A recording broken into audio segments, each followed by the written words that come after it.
when these blue and white lights come on behind you and you got that policy enforcement revenue collection agent behind you, who the Supreme Court says has no obligation to protect you. No, it's not their duty. It is not the police officer's duty to protect you. Their job title is a policy revenue collection agent. They're to help fund the counties and the cities and the state. They presume you're a citizen, a person, or resident. Your status. This is called status. Anybody know what status is? Did you know there was more than one? Jeez, they just didn't want you to know this crap, do they? See, in Title 8, Section 1101 of the United States Code, it says definitions of statuses. These are the definitions of status that the United States government accepts, right? You can be a U.S. citizen or a U.S. national or a state citizen or a state national or a variety of other things that they accept. But what are you taught? Just to be the one that they have control over. Isn't that crazy? It is status. They presume your status. This government works off of unrebutted presumption. Unrebutted presumption. They steal your house by making a lot of clerical errors and you don't correct them and you acquiesce. You just pay the bills and you don't correct those errors. And they stole it from you on behalf of the state. They steal your car when you go to the dealership and buy one by making a statement with the clerical errors that you fill out, you sign, you consent to, and then they stole your car. And you didn't even know it. You come home, you tell your family, look at my new car! It smell good, got that new car smell, so nice. It's the states. You don't have the MSO or the MCO. Now, they assume you did something wrong. You did 70 and a 55. Doesn't matter what it is. They assume you did something wrong. They get your tacit agreement of you being a citizen, a person, or resident. And then they get up on stand and they lie. And your attorney sits there and says, shh, don't say anything. We'll get our chance later. And then the hammer gets dropped and every lie that they said became truth and fact upon the record. You acquiesced to it. And your attorney knew that. He knows he's supposed to object to everything they say. And he sat there and he was quiet. And he told you not to speak because you can't. They can't hear you anyway. You know a judge can't hear you in court? No, they summons you into court. What is a summons? It's a seance. They're wearing black robes. This is satanic ritual. They summon you into court, a seance, calling the dead into court. And there's two ways for you to appear in court. There's only two. It's in the law. There's general appearance. That's where you just show up generally and you accept jurisdiction by just showing up. I get your tacit agreement of you being a citizen, person, or resident. You just show up. They call the dead into court and there you are. They call out your all caps name and you don't say, no, that's not me, Your Honor. It's my vessel. I take ownership of that vessel. I claim the minor estate. You don't say any of that. First words out of your mouth in a courtroom should be what? Okay, I'm sitting down in the back row. Judge walks in. Bailiff says, all rise. I lean back on my chair and I put my feet up. I sure ain't going to stand when he walks in. That's giving him jurisdiction. When an employee walks into the room, does this boss stand? No. He's my public servant. I have to take control of the court immediately. If you stand, you're the employee, he's the boss. He's getting your tacit agreement. You're turning over jurisdiction to him. Were you in Logan at Cody's deal where we had about 60 people there? Okay, we had about 60 people in Cody Smith's court case in Logan, Utah. And I met with everybody before we went. And I told them, not only do not stand when the judge walks in, but I want you to make a concerted effort to lean back and put your feet up. And they did. There was only one reporter on the other side that stood up. Nobody else did. And then in one voice, when they started running over the top of Cody, we all said, let him speak, in one voice. And Cody got to speak. The entire court changed. What I tell people is, rally the troops, get them in there on your behalf.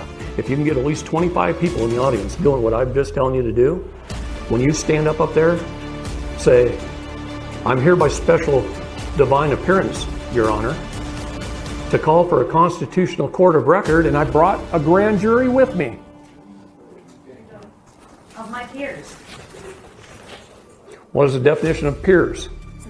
Like-minded individuals. No, here's one that's really got screwed up by our bar association. When you call for a jury trial or a trial by jury, what's the difference? Do you guys know? Always call for a trial by jury. Why call for a trial by jury? But the trial by jury, the jury decides your fate. A jury trial, the judge can override the jury's decision and do whatever he wants. And they will try and force you into a jury trial. They will.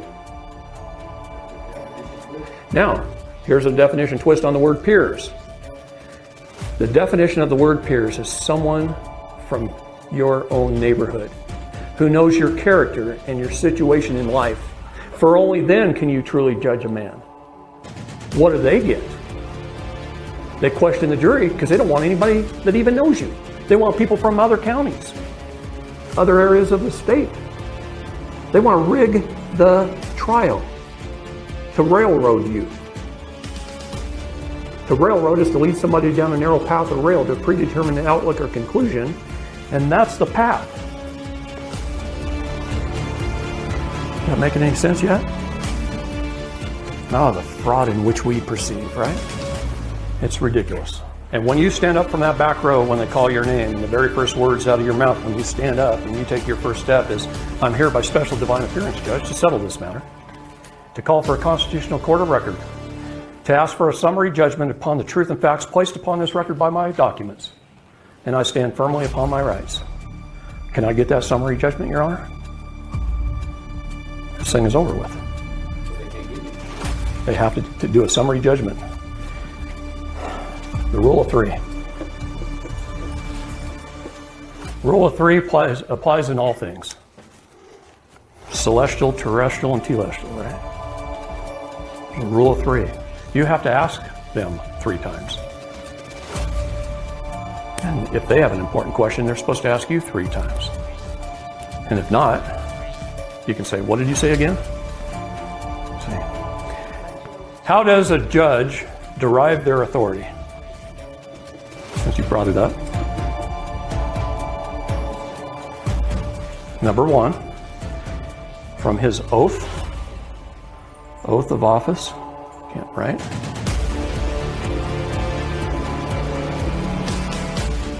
And any other requirements by the state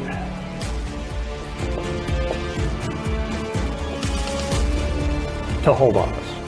His oath and any other requirements by the state to hold office. That's how he derives his authority. Second, he derives his authority by statute. What did I say a minute ago? It's the worst looking E I've ever seen in my life.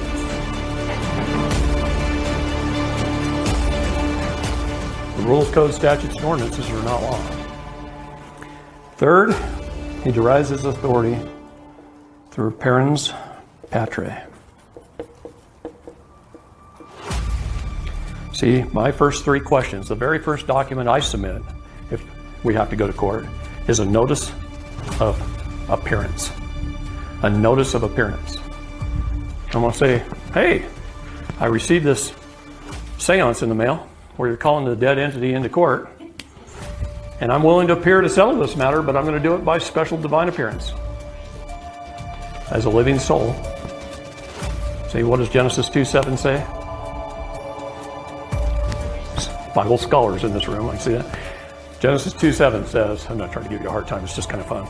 But, and I, God, created man from the dust of the earth, and I breathed into his nostrils the breath of life, and man became a living soul. Are we men or are we living souls? We're living souls. Our bodies are made up of what? The dust of the earth, and they're held together by energy. The energy of our soul. The celestial, telestial, and terrestrial souls. Which, by the way, they're here helping us right now in a big way. Any business they have of you is with your vessel, but when you're showing up by your divine means. Exactly. I'm just here to settle this matter as the executor to the trust. So therefore, it's not really here. Yeah. That vessel that they can arrest and do all these things to, if it was there. What I'm doing is breaking through their veil. They're not allowed to even talk to me as a man. They're not even allowed to talk to me. I'm going to break through their veil and educate That them. create that barrier because if you did something as the vessel, now you are that ward of the court. You now, if the sheriff takes you away, you're in that system. What did I say? Genesis 1, 26 through 28. God gave me, man, dominion over the land, the air, and the water, and this is law. I'm going to show you how to take dominion this weekend. And when you take dominion over all three jurisdictions, you are free. If you jump out of one into another with both feet, they'll destroy you in the other two. All these wonderful patriot groups out there, I love them. But they're trying to jump out of two jurisdictions into one. And they go to jail over and over again. I watched them do it for 35 years, and then I watched the people behind them not stand up for them when they get there. And I can show you how to be free, so you never get into that position. Okay?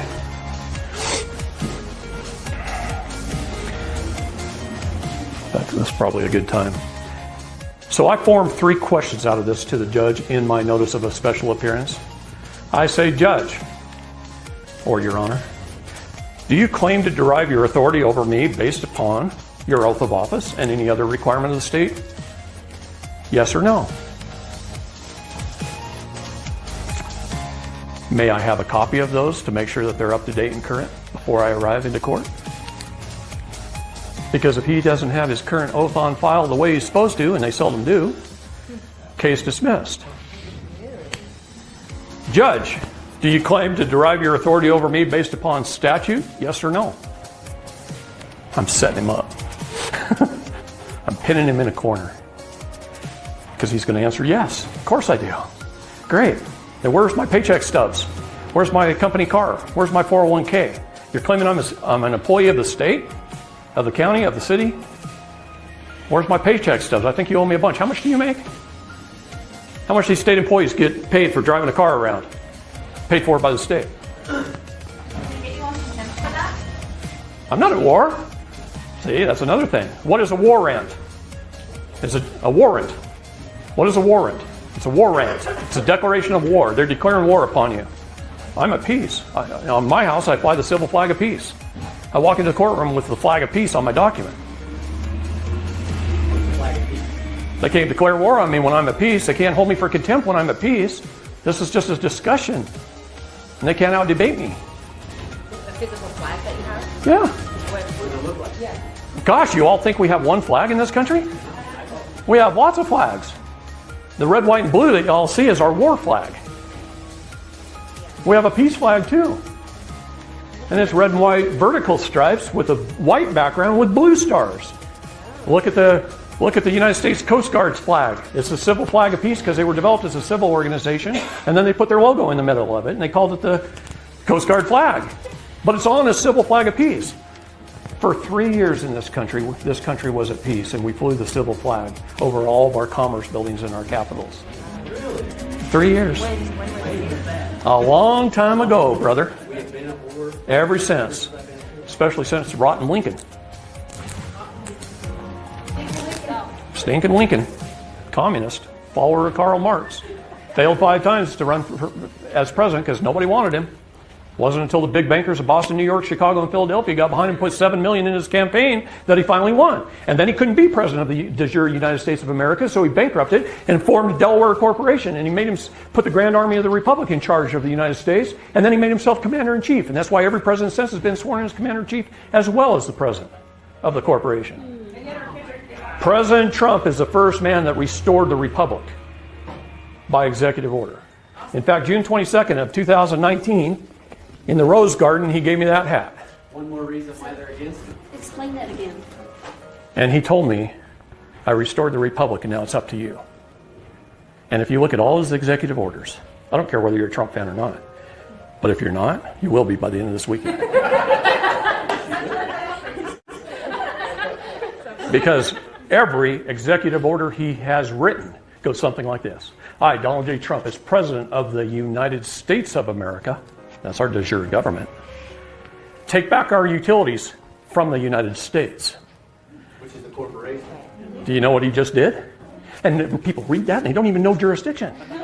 See? They don't even know what he did. And he's done that over and over and over again on behalf of the people. He just keeps restoring the republic over and over and over again. Right now, he's destroying the WHO and Fauci and the CDC and the pharmaceutical companies. He's destroying Western medicine. He's destroying it all on behalf of you. He signed 4 executive orders, and then he had to hop on an airplane for fear he'd be shot. 5 times in the last week. 5 attempts. 5 in the last week? Yep. Just in the last week. Yeah. No, it's okay. they're not grasping for straws. They got to shut him down. That's right. He knows it. And he's got the best Secret Service agents this history has ever seen. Those boys are tough. If not, he'd be good. I've heard rumors of it being on the test or Go to your bank and see how much coins they have. See our coinage he took back for the United States of America. The Fed doesn't have access to it. There's a ton going on. I know IRS agents that have already received their pink slip and been told to look for another job. Okay? Fed Reserve got it. The wage and income tax has never been legal. It's always been a gift. Abe Lincoln did the 1040 bonds. The 1040 is still here. You consent to it by filling it out and signing it and sending it in. By your own consent and admission, you pay taxes. Nobody at the IRS can figure out why you keep sending them in. They just can't figure that out. But you just keep doing it, and they keep getting that gift, and they love every minute of it. Okay. Judge, do you claim to derive your authority over me based upon the doctrine of parens patriae? Yes or no? They don't want to answer that question. So I say, Judge, yes or no?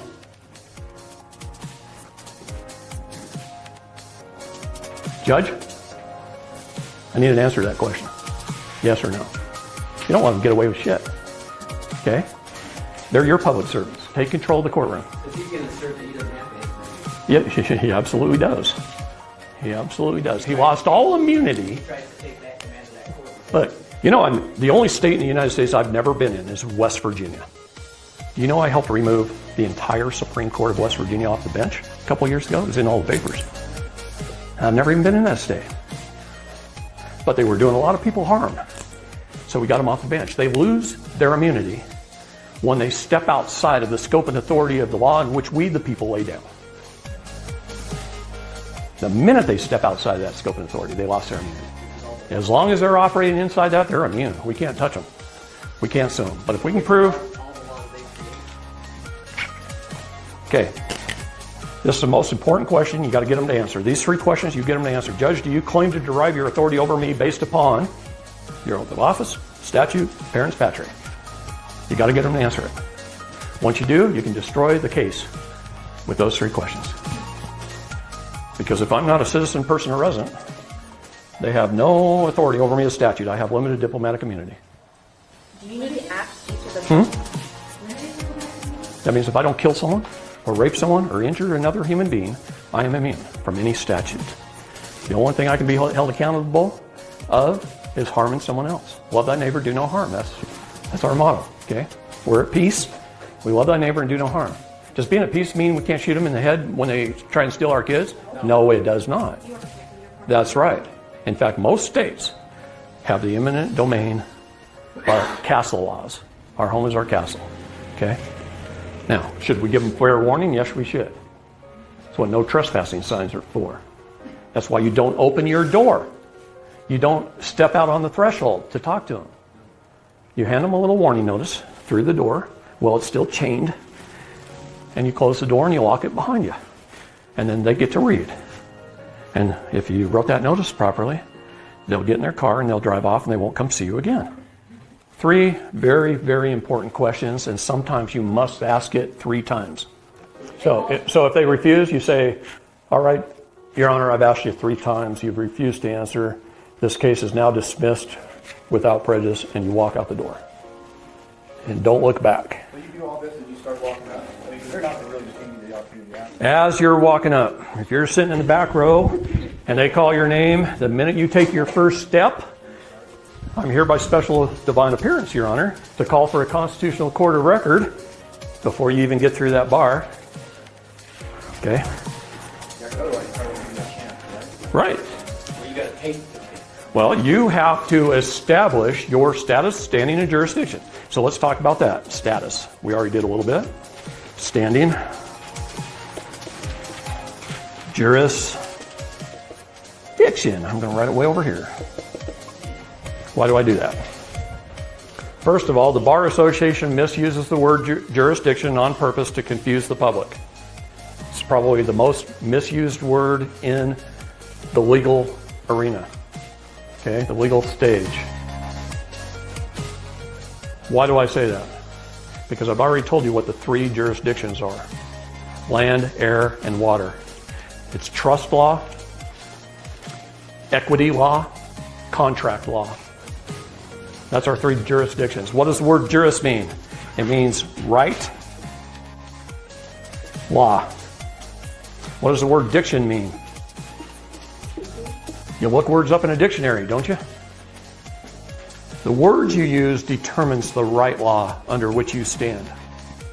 So if I say I'm a party, what law am I under? The jurisdiction of the water. I'm a party to a contract. If I say I'm a trustee, what jurisdiction am I under? The air. If I say I'm a owner who holds superior title, I'm in the jurisdiction of land. April the 22nd, I put on a class at the Department of Justice in Washington, D.C.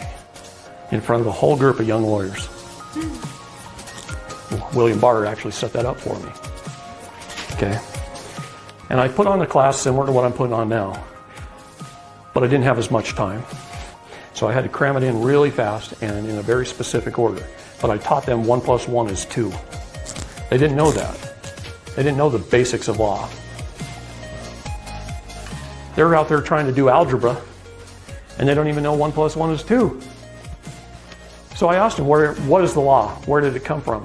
Where's its origins? How did we arrive at this thing called law where a small group of men could put something down on paper and hold me, a man, accountable? And I stood there like this. You could have heard a pin drop. They couldn't come up with an answer.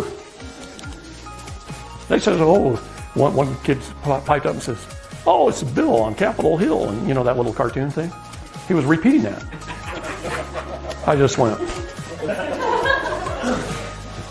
And then I told him about Genesis 1:26-28.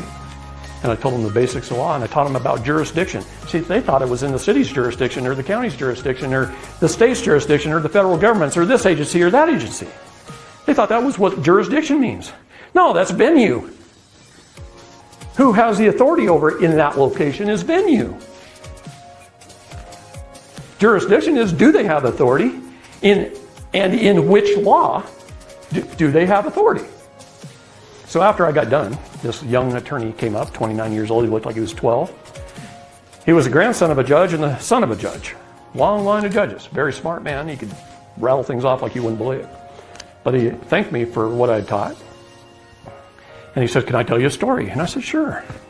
He says, when he was 16 years old and his dad was teaching at Georgetown Law, he got to go and sit in one of his dad's classes.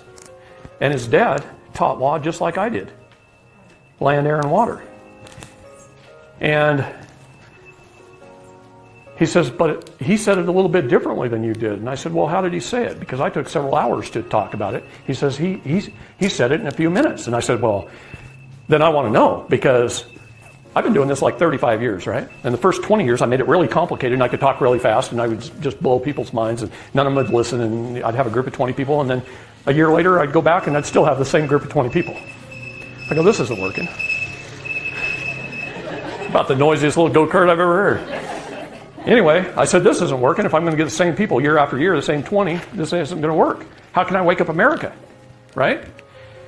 And he said this. He says, when a man walks into a courtroom, the very first thing he sees when he walks in is a little sign up on the judge's desk that says, Your Honorable Bob Smith, or whatever the judge's name happens to be. The reason it says honor is because you can't have honor without trust. You can't have trust without honor. Which form of law is trust law? The jurisdiction of the air, the highest form of law. It is superior law.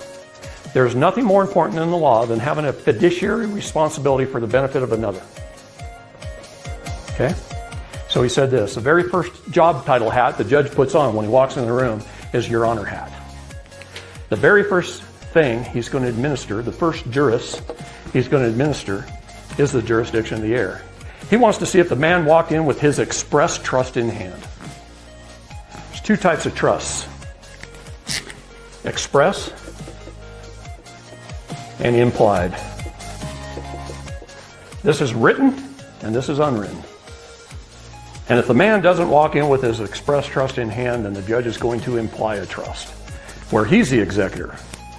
And you're the trustee who has somehow mismanaged the trust on behalf of the beneficiary, who's the prosecution, or whoever's bringing the case.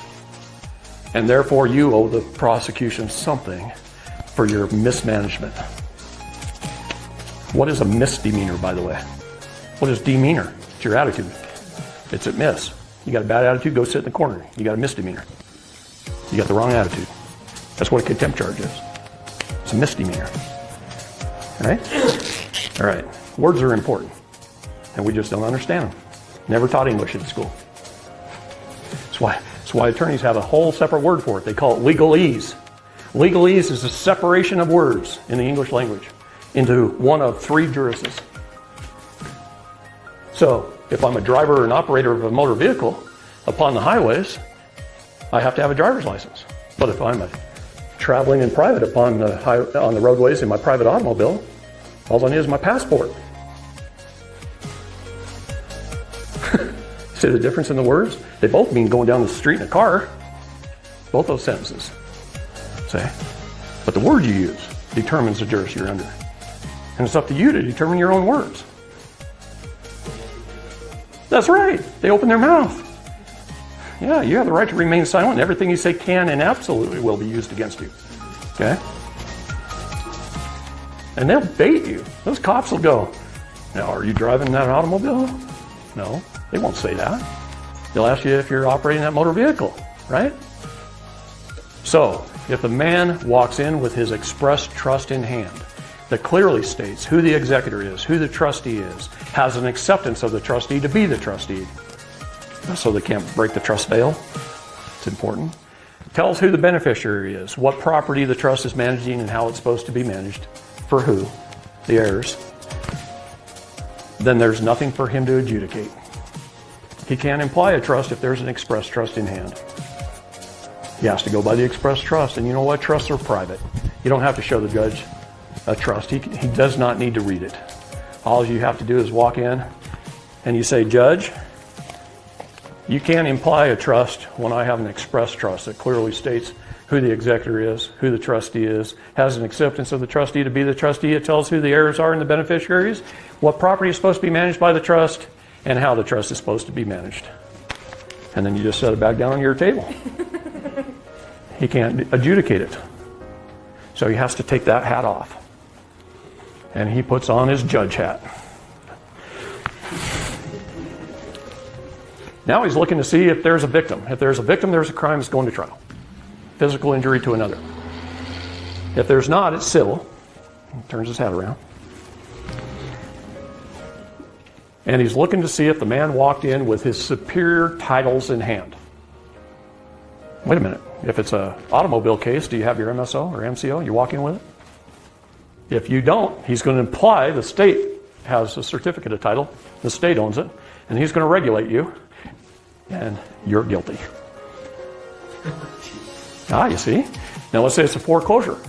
If you walk in like Ken Cromer did with his land patent after I taught him how to do it, and his grant deeds and his superior titles in hand, they can't imply an abstracted title.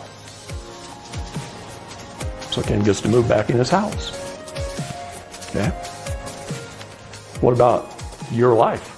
If you walk in having claimed your minor estate and taken ownership of your birth certificate in hand, and you now own the vessel, you're not just a signatory officer. See, what is a person? A person is an office of the vessel. That's your job title. You're an employee as a person. That's why every state statute starts off by saying, all persons must do this, and all persons must do that, and all persons must do this. They don't say all men and women must do this. They can't regulate a man or a woman. They can't regulate somebody alive. They can only regulate a dead entity, a vessel, a person. a signatory officer. If I'm a man and I write my autobiography, which is the story of my life, and I go to the bookstore and sell it, and people line up to buy my book, do I put my signature on it or I sign my autograph? A man signs his autograph, and he does it on this side of the paper. A signatory goes on this side of the paper. A trustee signs in the middle. A signatory signs in blue with black ink. A man signs in red. A trustee, having fiduciary responsibility, signs in purple. You guys don't know the law. There's 3 jurisdictions. There's 3 places for signature. There should be 3 seals. Do you have your own seal for each of your jurisdictions? Guess you're not free. Okay. So, if you have all your superior titles in hand and you stand firmly upon your rights, there's nothing for him to adjudicate. So he takes his judge hat off and he puts on his Mr. Administrator hat. Okay? Now he wants to see if you have your business affairs in order. He's looking at the jurisdiction of the water. He wants to see contracts. He wants to see your business affairs. Think Michael Jordan and Nike for just a minute.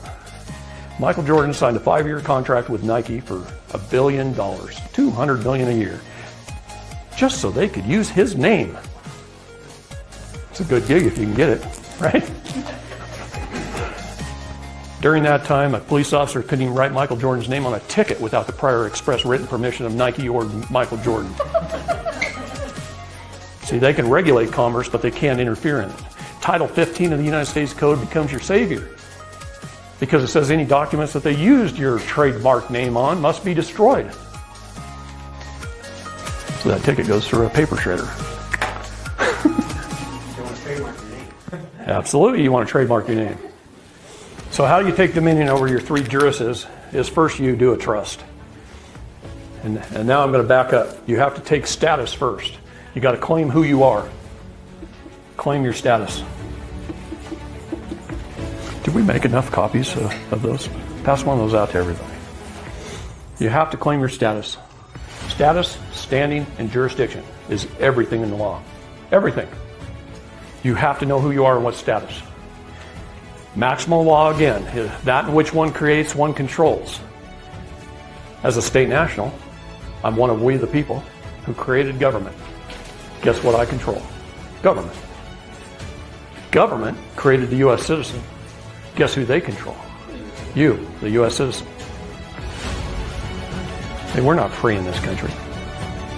As long as you self-determine that you're a U.S. citizen, you are not free. Now, is there anything wrong with being a U.S. citizen? Yeah, there is. That was a trick question I was throwing out there. Yeah. So you need to do your trust to take dominion over the air. You need to have your superior titles and know your rights to take dominion over the land.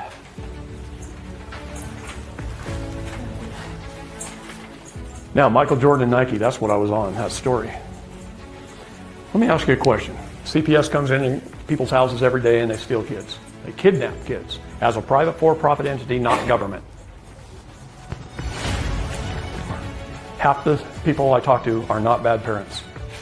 Now, every once in a while, there's a drug dealer or somebody like that that needs their kids taken from them. Who should take them? A church or a family member. It's not up to government. Government shouldn't even be involved in the family unit at all. Zero. None. They have no business being in your family. Okay? None.